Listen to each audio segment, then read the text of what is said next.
What's up, guys? We're here again for another video for beginners. Last week we worked on half guard on bottom. As soon as you start defending against the side control and the mount, you're gonna be stuck a lot in half guard. So we're gonna talk about how to create space. We're gonna share a little concept that I learned from Patrick that's called the prayer. And as soon as you understand the prayer and you start applying that, as soon as you can remember that mid-row, that's when everything gets better for you. You know, so let's talk about the prayer first. We're gonna go over some of the techniques we worked on last week. So as soon as you start training, the first thing you wanna do when somebody's putting pressure on you is to hug them. That's the most common thing we see here when white belts come to the gym. As soon as somebody put pressure on them, they wanna do this. So there is a little concept that we use. So if I don't like you, I pray for you and send you away.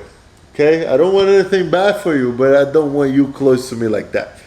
In the other hand, if you're on top, you love me, that's when you want to hug me. So if Patrick is hugging me here, he's not doing anything wrong. That's what he wants. He likes me. But I don't like him as much. So I'm going to pray for him and send him away.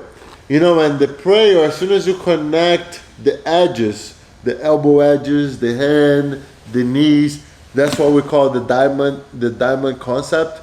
That's gonna help you a lot to stay safe, but let's focus on the prayer first.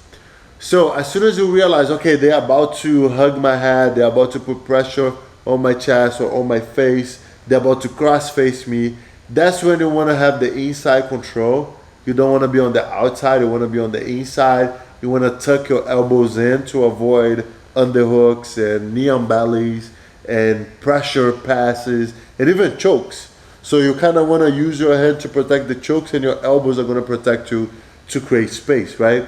So as soon as they want to put pressure on me, now I'm safe. I can create a little space from this, just by doing this, I can create some space. So now all I have to do is to use my hips. So when we talk about side control, which should be soon, I'm gonna show you the tricks we have from the side control, but this specific concept over here, as soon as I shrimp away a little bit, now I can create a lot of space and I can start attacking them. So from the half guard is the same thing. So now if I'm stuck here on half guard, they have the underhook and everything, boom, they're gonna try to cross face me. Yeah, so my first job, ideally, I shouldn't be here in the first place, but let's say they got here, right? So now both of my hands, they need to go on the inside, right? I need to grip fight in order to get on the inside. So this hand, I'm gonna shrimp out, be on the side first, if I can, and then get one of the hands on the inside. And then all I have to do is to get the other hand, but I don't like to be doing this in front of his face, because that's where he can get my arm and go for an Americana, right? So most of the times when I'm here, I'm gonna bump to the side first, and then I get my elbow on the inside. Just a little thing that can and will help you to avoid Americanas, right? So then from there, I'm gonna shrimp out again and push his shoulders away from me. I can use my shield with my leg, or I can just get my underhook. So now, when I get this, that's when my life starts getting a little better. Okay, you're here, so you shrimp out, you use your shoulder, get one hand on the inside. Now you're gonna bump him that way, get your elbow in, and now I start with the prayer. From the prayer, same thing, you shrimp out, push. Sometimes you can use the leg, and then underhook. Next step will be underhook up on your elbow. And then the best one is when you go up on your hand and you get this head control over here. So if you have the head positioning under his jaw and the underhook, now that's when you're in a very, very good spot.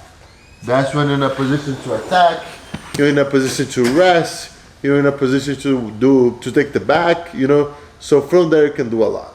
Don't be flat in your back. That's the main mistake I see from beginners. As soon as you're learning half guard, you always flat on your back when you should never be on your back. If you're on bottom half guard, it should always be on the side, trying to get the underhook. You know, so now if let's say we already got the underhook, we already got the hand control, we're up over here. So now I'm gonna start addressing the hook, right? So if I'm over here, I'm gonna start addressing this hook. So I'm gonna switch my hooks here. So look, this is controlling the leg. I take that out, and now I bring his heel to my butt.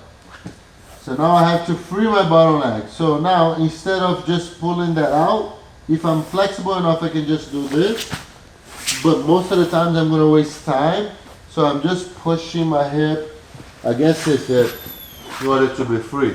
Most of the times when I get here, they're gonna wheezel. They're gonna be pretty heavy on my shoulder. Yeah. So now I can't really go to their back.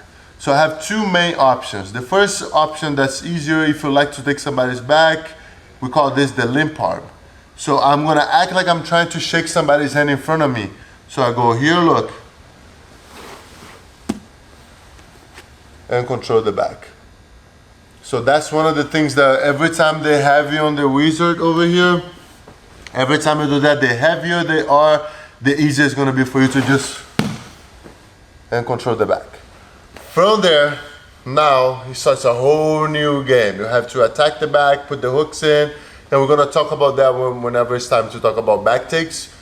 But over here you have a lot of options. You can go for clock chokes, you can go for the back, you can collapse them into a sweep over here, you know. So from there you have a lot of options, and if you get there, what's up bro, how you doing man? If you get there, that means you are in a good spot to start attacking, right?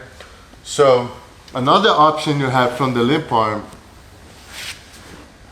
I mean, when you controlling the foot and they have you over here, one thing that you can do, most of the things you do in jiu-jitsu is counter attack, right? So if I want a specific reaction, I have to push. If I want you to go right, I have to push you to go left, right? So most of the times when I want to sweep them over here, I push them away. So whenever they push me back, that's the momentum I want. So with my hand that's being controlled over here, I'm gonna grab his hand and I'm gonna dive between his legs. So I push them. Whenever they push me back, I grab the hand and I dive under. So from there, I have a lot of leverage to finish this sweep. So most of the times when I finish here on this dog fight, we call this the dog fight, right? Mm-hmm. Yeah, whenever I finish the dog, whenever I end up on the dog fight, if they're very heavy, I will go for the limp arm.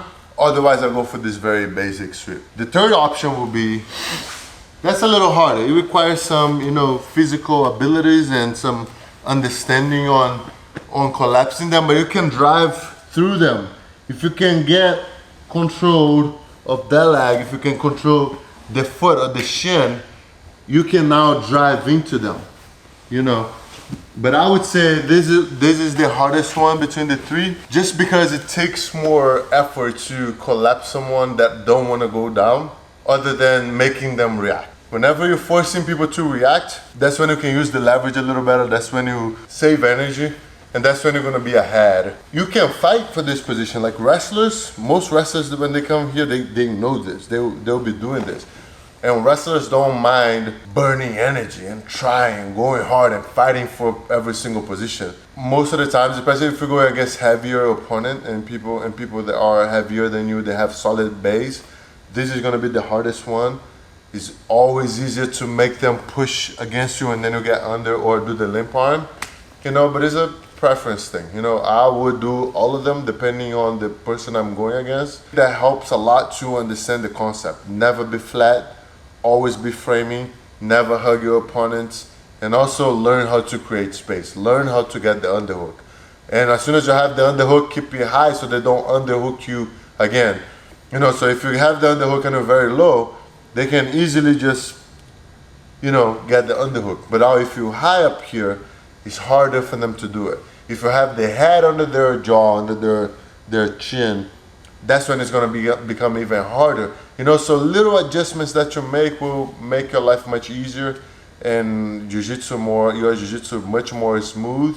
And that's what you're looking for, to save energy, even though you wanna be attacking all the time, but you don't wanna be gassing out in the first few rounds just because I didn't have the proper technique. That's it for the video of the day. You know, I appreciate Hayabusa for sending us the gear and making this video look a little better with the nicest, you know, gis for the, especially the MMA people. I see you guys next week to talk about, what we're gonna talk about next week?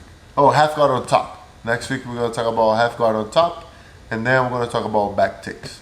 I see you guys. Oos.